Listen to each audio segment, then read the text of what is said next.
Let's take a look at how to share a loop component. So we will start by opening up loop.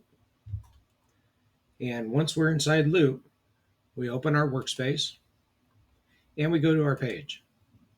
Now inside of our page, we have the ability to do different things, right? With templates, but I can come up here and hit plus, right? And here's all the things we can add. So I'm going to add a checklist, right? And so you can kind of see you can add that as a checklist. Now I want to create a loop component. So I do that, and now here's a component. And inside that component, hey, this is where I want to actually add my checklist, right? Because I want to be able to share this. This is on the page. This is on the page, but is a shareable item. So inside here, I can put my different elements on the checklist. All right, cool. So I've added a couple items to my checklist. So now over here on the right of it, I can see where this is shared. Well, I just created it, so it's not shared anywhere. I can copy it.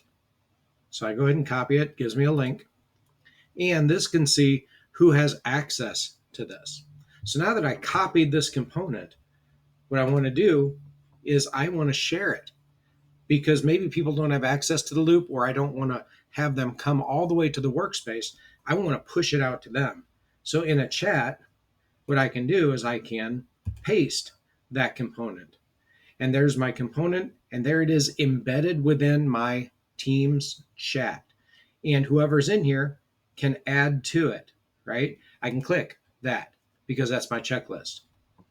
And when I send it, right, it's live.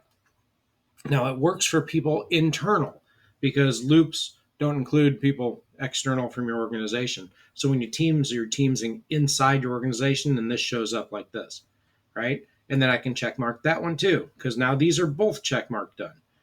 And if I go back to my loop component, I see live, those have been check marked. So as my team checks off that checklist, then here in my workspace page, it live updates. And so that's how you can share a loop, and why to share a loop component.